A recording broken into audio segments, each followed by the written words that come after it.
ഫേസ്ബുക്കിലും യൂട്യൂബിലൊക്കെ ആയിട്ട് ഞാൻ കുറച്ച് കമൻസൊക്കെ കണ്ടായിരുന്നു. കണ്ണൻകുട്ടിയുടെ കഫക്കെട്ടൊക്കെ കുറഞ്ഞു വന്നു. അപ്പോൾ കഫക്കെട്ടിനേക്കാളും ആൾക്ക് ഇത്തിരി ബുദ്ധിമുട്ടായിട്ട് നിൽക്കുന്ന ആൾക്ക് ഉറക്കം ശരിയാവാത്തതാണ്. ആളൊന്ന് 2 ദിവസം സുഖമായിട്ട് കിടന്നുറങ്ങി കഴിഞ്ഞാൽ ആൾ ഉഷാറാവും. പിന്നെ കുറുങ്ങൽ ചെറിയ രീതിയിലുണ്ട്. അപ്പോൾ ദൈവാനുഗ്രഹം കൊണ്ട് എന്തോ പനിയില്ല. പനി ഉണ്ടെന്നുണ്ടെങ്കിൽ ഇന്നലെ അഡ്മിറ്റ് ആക്കിയാനായിരുന്നു കേട്ടോ. പക്ഷെ പനി ഇല്ലാത്തത് കാരണമാണ് നമ്മളിപ്പോൾ അഡ്മിഷനൊന്നും ഇല്ലാണ്ട് ഇപ്പോൾ വീട്ടിലേക്ക് വരാൻ പറ്റിയത്. അപ്പോൾ നെബുലൈസേഷനും അതുപോലെ ആൻറ്റിബയോട്ടിക്കും ഒക്കെ ഉണ്ട് കേട്ടോ. അപ്പോൾ ഉഷാറായോ എന്ന് ചോദിച്ചു കഴിഞ്ഞാൽ ഇന്നലെ ഒന്നും ഒട്ടും ചിരിയും കളി ഉണ്ടായിരുന്നില്ല. പക്ഷെ ഇന്നത്തേക്ക് ചെറിയ ചിരിയും കളിയും ടോമിയുടെ കൂടെ കളിക്കലും ഒക്കെ തുടങ്ങിയിട്ടുണ്ട്. അപ്പോൾ അതൊക്കെ കാണുമ്പോൾ ഒരു സന്തോഷം. ഞാനിങ്ങനെ അവനെ ഹാപ്പിയാക്കി വെക്കാനായിട്ട് ഇങ്ങനെ അവൻ്റെ പുറകിൽ തന്നെയാണ് കേട്ടോ. ഇന്നത്തെ ദിവസം ഞാൻ വേറൊരു സ്ഥലത്തേക്ക് നീങ്ങിയിട്ടില്ല. അടുക്കളയിലത്തെ ജോലികളും കാര്യങ്ങളും കഴിഞ്ഞാൽ കണ്ണൻ്റെ അടുത്ത് തന്നെയാണ് കേട്ടോ. എനിക്ക് തോന്നുന്നു കണ്ണൻ ഒരുപാട് സന്തോഷം അങ്ങനെ ഇരിക്കുമ്പോഴേ. അപ്പോൾ അതുകൊണ്ട് തന്നെയാണ് നമ്മൾ എന്തെങ്കിലും വർക്കൊക്കെ ചെയ്യുമ്പോഴാണെങ്കിലും കണ്ണനെ എടുത്തിരുത്തി കൊണ്ട് കാര്യങ്ങൾ ചെയ്യിക്കുന്നത്.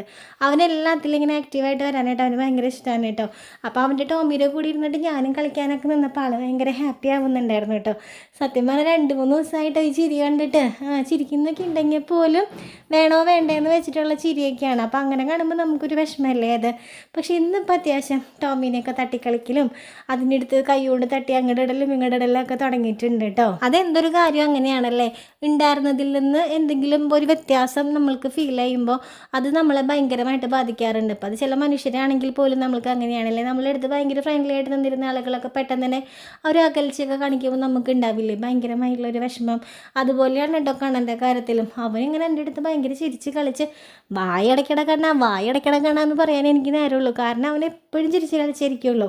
അപ്പോൾ അങ്ങനെ ഒരാൾക്ക് ഇങ്ങനെ ചിരിയും കളിയൊക്കെ ഇത്തിരി കുറയുമ്പോൾ നമ്മളെയും അത് നല്ല രീതിയിൽ മെൻ്റലി ബാധിക്കും. പക്ഷെ അതിവിടെ കാണിക്കാൻ പാടില്ല കേട്ടോ. കാണിച്ച് കഴിഞ്ഞ് കഴിഞ്ഞാൽ അത് അവനൊന്നും കൂടെ തളർത്തേയുള്ളൂ. അവനൊന്ന് ഡൗൺ ആയി കഴിഞ്ഞാൽ നമ്മൾ അതിൻ്റെ ഡബിൾ സ്ട്രോങ് ആയിട്ട് നമ്മൾ ചിരിച്ച് കളിച്ച് നിൽക്കണം. എന്നാലേ നമ്മൾക്ക് അവനെ ആ ലെവലിലേക്ക് കൊണ്ടുവരാനായിട്ട് പറ്റുള്ളൂ. ഇതിപ്പോൾ ഞാനിങ്ങനെ പറയുന്നുണ്ടെങ്കിലും അങ്ങനെ നമ്മളുടെ മൈൻഡിനെ ആക്കിയെടുക്കുക എന്ന് പറയുന്നത് ഭയങ്കര പ്രയാസമുള്ള കാര്യമാണ് കേട്ടോ. അത് ഞാൻ ഇന്നും ഇന്നലെയും കൊണ്ടൊന്നും സാധിച്ചെടുത്തതല്ല. ആദ്യമൊക്കെ അവന് വയ്യാണ്ടായി കഴിഞ്ഞ് ഞാനിങ്ങനെ ഡൗൺ ആയിട്ട് ഇരിക്കാറുണ്ട് കേട്ടോ. പക്ഷെ പിന്നെ നമ്മൾ മനസ്സിലാക്കിയെടുക്കുന്ന കുറേ കാര്യങ്ങളാണ്. അത് നമ്മളുടെ ജീവിതത്തിൽ പ്രാവർത്തികമാക്കാൻ പറ്റിക്കഴിഞ്ഞാൽ തന്നെ നമ്മൾ പകുതി സക്സസ് ആയി എന്ന് പറയാം കേട്ടോ.